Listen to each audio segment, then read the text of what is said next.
Mr. President, the managers on the part of the House of Representatives are present and ready to present the articles of impeachment, which have been preferred by the House of Representatives against Donald John Trump, President of the United States. The House adopted the following resolution, which, with the permission of the Senate, I will read. House Resolution 798, appointing and authorizing managers for the impeachment trial of Donald John Trump, President of the United States. Resolved that Mr. Schiff, Mr. Nadler, Ms. Lofgren, Mr. Jeffries, Ms. Demings, Mr. Crow, and Ms. Garcia of Texas are appointed managers to conduct the impeachment trial against Donald John Trump, President of the United States, that a message be sent to the Senate to inform the Senate of these appointments, and that the managers so appointed may, in connection with the preparation and conduct of the trial, exhibit articles of impeachment to the Senate and take all other actions necessary. Welcome to another edition of Media Watch. I'm your co-host, Eric Tait.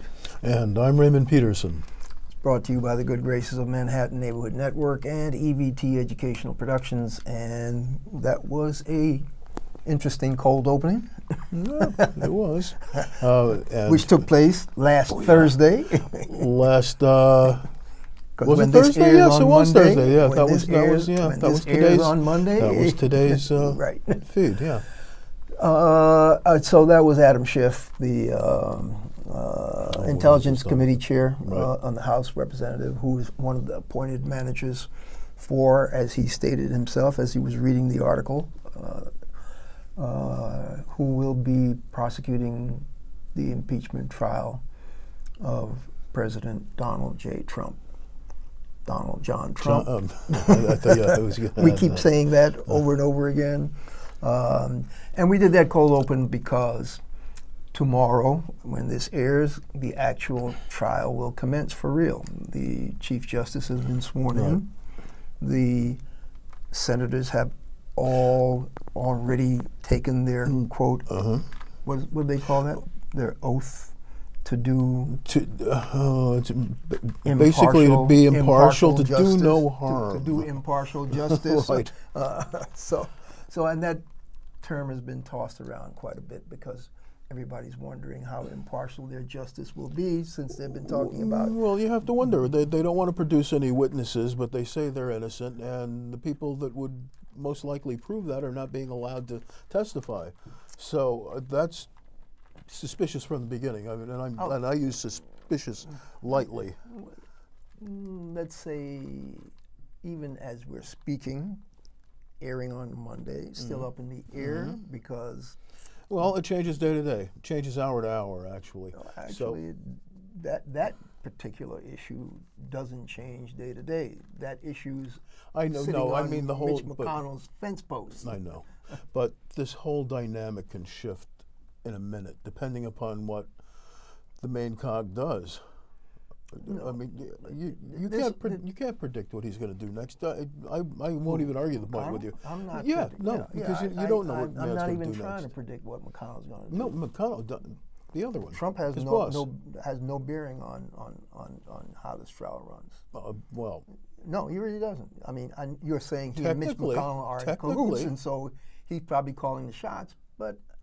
I mean, I'm not quite sure Mitch McConnell would let anybody call his shots, much as he wants this president to remain in office. We'll see. But the interesting thing is, we'll see.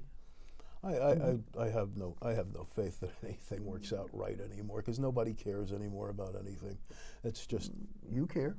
Well, yeah, I do. Okay, I mean, what am I doing? I'm sitting here, but I don't have a vote. I have a vote, but not in this matter. So the interesting thing, though, is, will public opinion be strong enough to sway Mitch McConnell and the Republicans? You mean, will his voter base? Yeah, that's public opinion.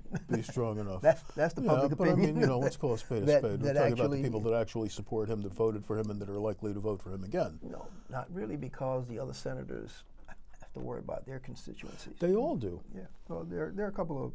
They're worried about their constituencies. They're worried about their contributors. They're worried about the lobbyists. Yeah, but not all of them are in hot seats where, depending on whether they're up for election. But so that's why the constituency and public opinion of the constituency may have an impact.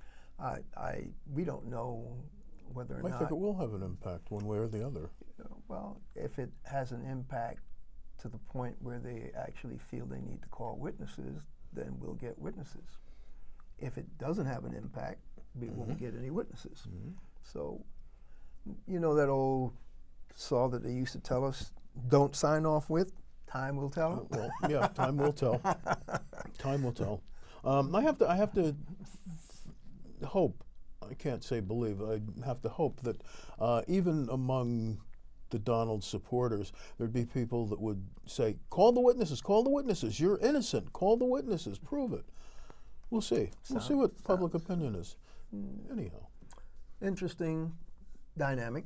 So we'll see how that the whole thing's unfolds. been extremely interesting. I mean, you know, all bets are off for me. It's like going down the rabbit hole and. Well, actually, the reason why I seeing what wanted happens to next. do that cold open and lead with that is so we can get that off our plate. Right, We got okay, a bunch of other done. stories, Let's move on. that we need to talk about. Yep. Bring This one to will our never go viewers, away. Our viewers. This one will be with us for quite some time. This is what they call an So evergreen. We'll see how it unfolds as the week progresses and the Right. trial commences. But which one of the other stories do you want to jump off with? Which one struck Which your one fancy? struck me the most? Let's see. The St. Louis prosecutor? That was an interesting story. Okay, I'm give our wondering. folks the Well, the background on St. Louis Circuit Attorney Kim Gardner, who was a woman of color, and the first black circuit attorney in St. Louis, by the way. She is suing. She's attempting to block efforts at redress. She's trying to sue the city for being historically unequal through a broad quote. This is through a broad campaign of collusive conduct. She's charging the city and the police union with what? She's saying that they are engaged in actions that violate the Ku Klux Klan Act, as well as the 4th and 14th Amendments. Now, what the Ku Klux Klan Act Very is... interesting law that she Yeah, cited.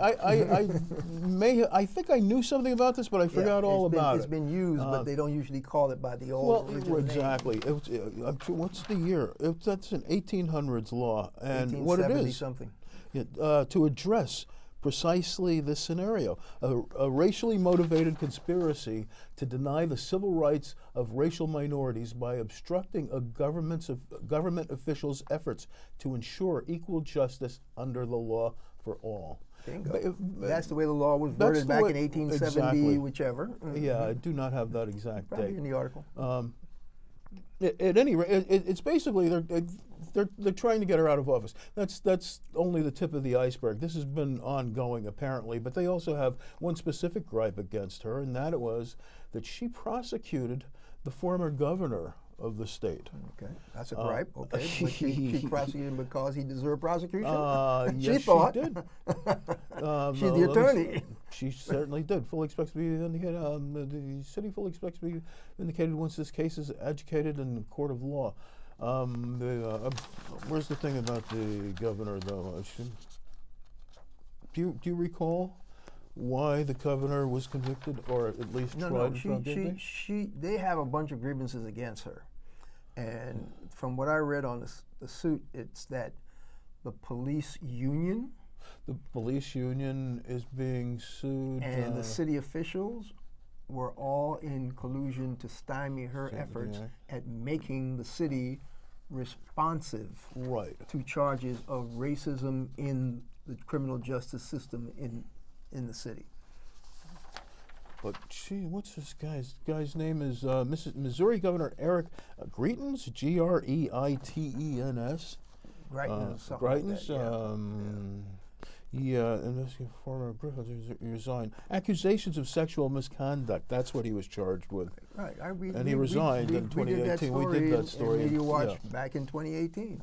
And because she actually started a prosecution on him, which subsequently caused him to resign. He did resign. They are now trying to get her out of office, but that's just one of many. Exactly. This is the latest thing, and probably Did you see an entry there about other prosecutors or the Justice Department actually moving out to St. Louis to go to bat for her on that case? No, I did not see that at all. I thought I saw a similar headline. Not in this particular article. So the nature of the beast is she took an old law that was designed to protect the rights of formerly enslaved blacks and other people that were disenfranchised by the federal government, by the local governments, and the law was passed to protect the rights of the formerly enslaved people when local governments were getting in the way of them exercising their normal citizenship rights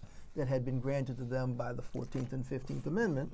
And because they were ignoring those laws, they then enacted this, quote, Ku Klux Klan law.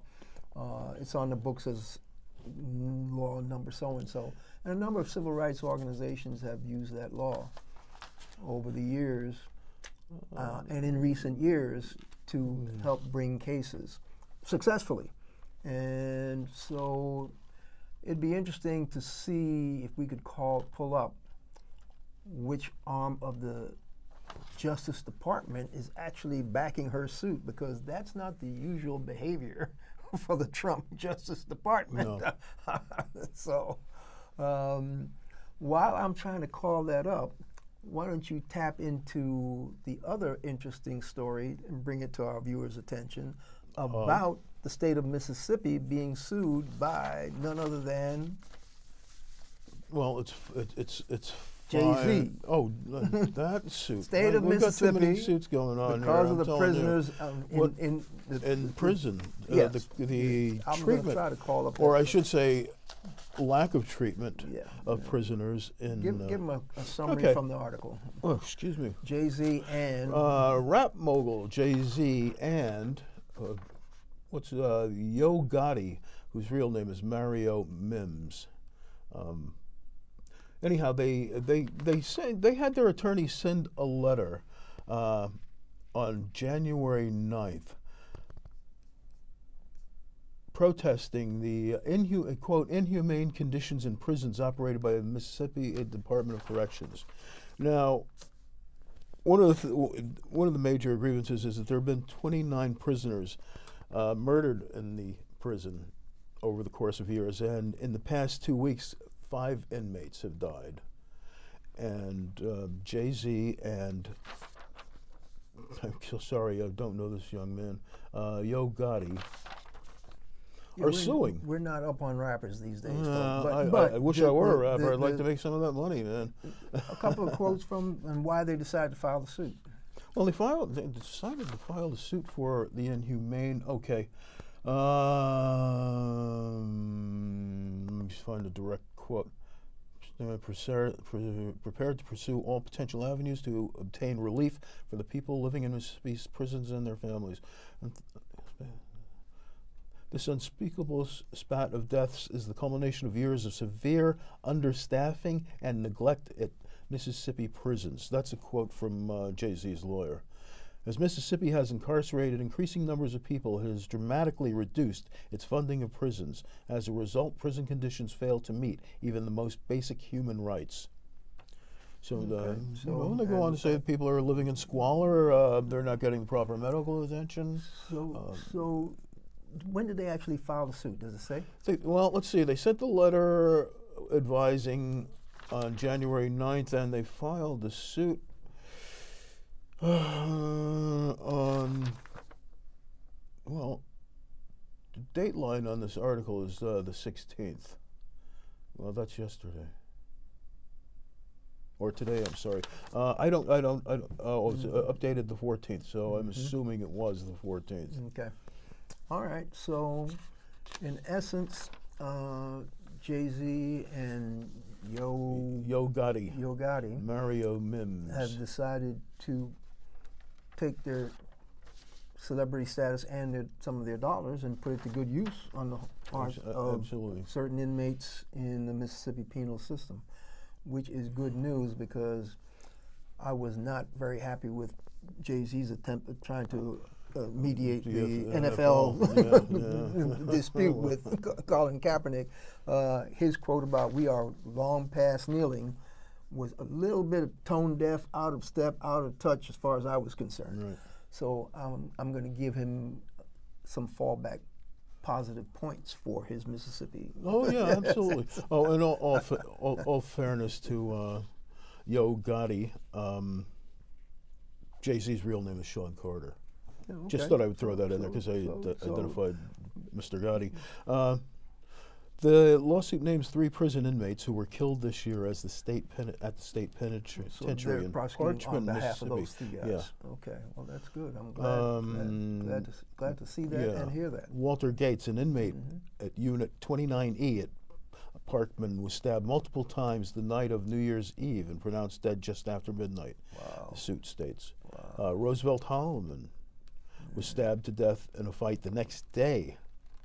Denoris Howell, an inmate in Unit 291 at Parchman, was stabbed multiple times and pronounced dead the day after that. So we're talking January 1st, 2nd, and 3rd in one prison alone. Okay. Well, and that's just Mississippi. That state and that prison penal system has been notoriously detrimental to people's lives for time immemorial. So I'm glad somebody decided to file a suit on behalf of some of those inmates. And yeah, along similar lines, because these are the stories that normally fly under the radar because the Orange Julius in the White House and his impeachment stuff and his Ukraine stuff. I didn't even want to get into the latest developments on the Ukraine bombshell that fell last week about Lev Parnas saying he knew everything. And the Attorney General was on the team, and all that stuff is for another show, folks. No, yeah, I just love this testimony. But you know, they're just going to say, "Oh, he's a liar, he's been paid." Yeah, more will unfold as the impeachment trial rolls on, which is why I'm not going to get bogged down in the impeachment trial. Let some of this stuff unfold, and we'll come back and put it in perspective. But this is a new headline that just crossed my thing. I'm going to pop it open because it relates to another story we're going to tell you about. FBI busts members of neo-Nazi group The Base days before Richmond Gun Rally. And the story reads as follows. It's from the Daily Beast, another one of these online aggregators that does good work. FBI arrested 3 members of a neo-Nazi group called The Base on Thursday morning, which would be the day we're taping, which would be last Thursday, folks. Days ahead of a pro-gun rally in Richmond that is attracting fringe figures and has already prompted a state of emergency declaration. That's the other story we're going to get to you on, folks. The 3 suspects, Brian Mark Lemley and William Garfield Bill Brow, and Canadian fugitive Patrick Matthews, Canadian fugitive, face a variety of gun charges. Lemley and Bill Brow are also accused of illegally harboring Matthews, a former Canadian military reservist, who fled his home country after being accused of being a recruiter for the base. The trio is expected to face a federal judge in Maryland on Thursday afternoon. That would be last Thursday. We'll have to check back and see how they made out. Suspects had discussed traveling to Richmond, Virginia, for a January 20th rally in front of the state capitol to protest new gun control legislation, the New York Times reported. The rally has become a flashpoint for the fringe right, prompting Governor Ralph Northam to declare a 4-day state of emergency and ban guns from the Capitol complex. That story, let's just read the governor's press conference on that. That has the potential to be a big.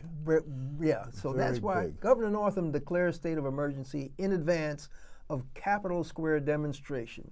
Governor's decision based on credible threats of violent extremism. We are reading from the press release from the governor's office, folks, so you know. Has he declared martial law? No, he has declared a state of emergency, which is just before martial law. Governor Ralph Northam today declared a state of emergency in advance, and today I'm reading it as Thursday, last Thursday, of expected demonstrations on Capitol Square on Monday, January 20th, law enforcement intelligence analysts have identified credible threats of violence surrounding the event, along with white nationalist rhetoric and plans by out-of-state militia groups to attend. FBI was evidently on top of those credible threats, which is why they busted these 3 guys from the base. Governor's declaration prohibits all weapons, including firearms, from Capitol grounds and will provide joint law enforcement and public safety agencies the resources they need to keep demonstrators, policymakers, and all Virginians safe.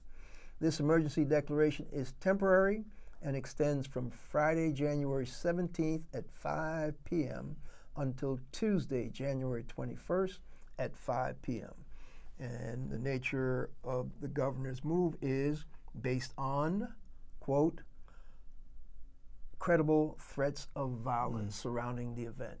The FBI's, the story that the Daily Beast says,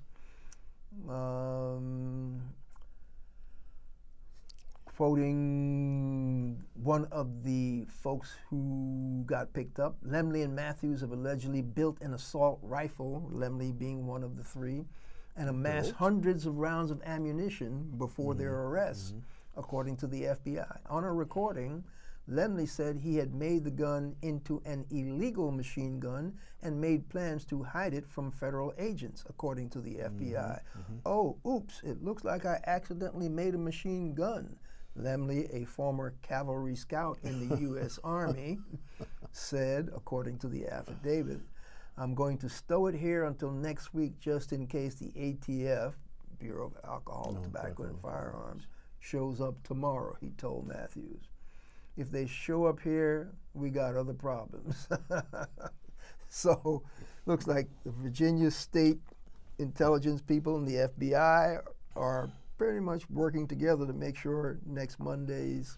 You know, we don't give the FBI credit for all the little things that you never hear about that they do, you know? They did it. They were on top of this one. Yep. The interesting thing is these white nationalist people and this rally seems to be. Please.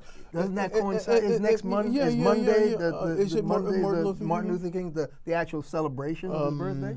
I'm terrible. I don't know which day it actually is. Well, we know his birthday is the 15th, but we didn't celebrate anything on the 15th, so today's date is, I'm guessing there must be a planned holiday coming up.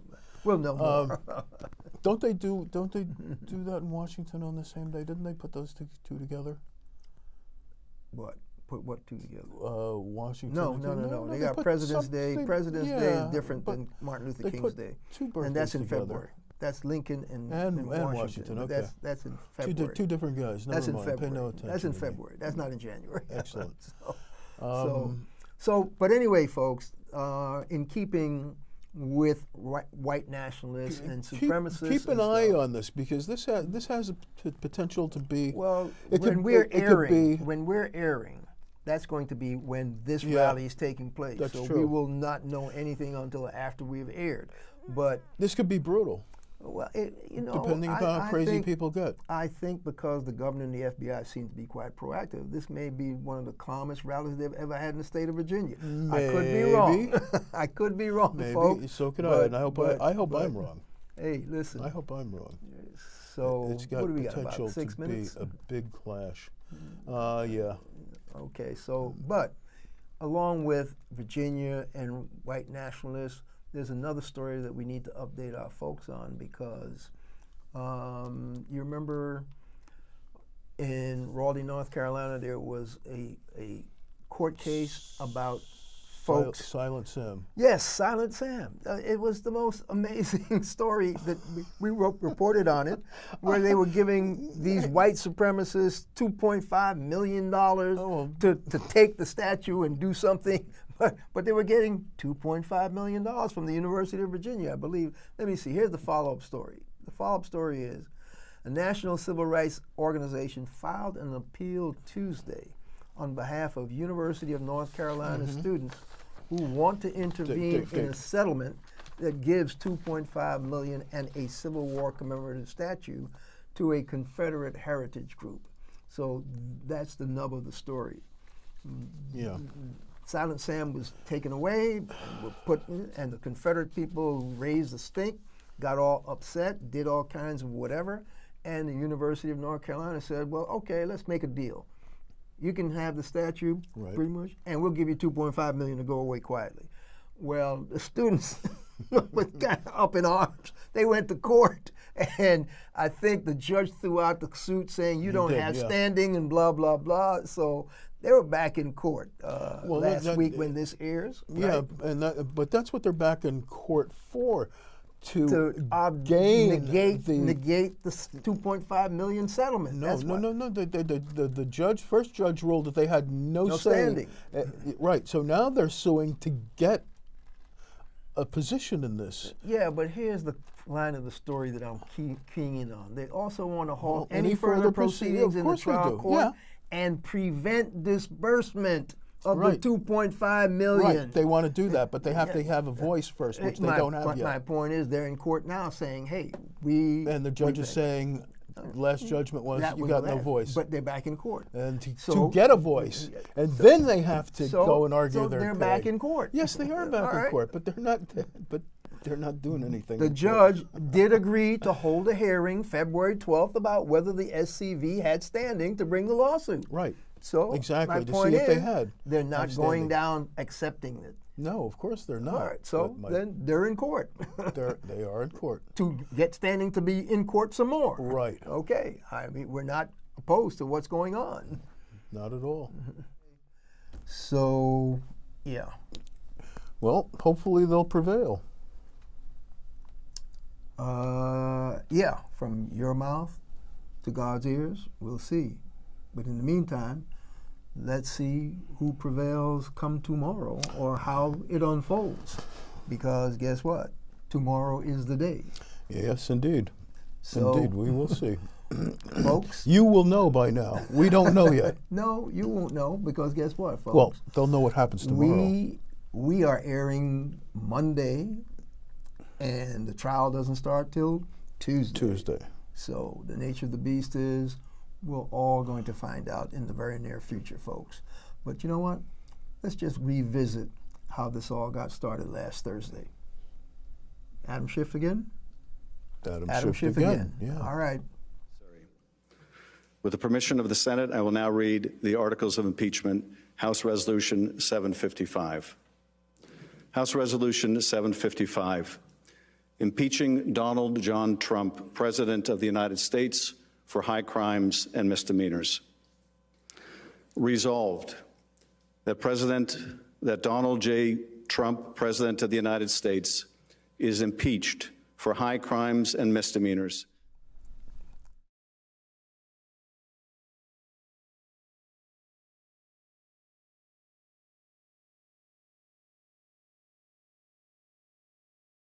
We can put together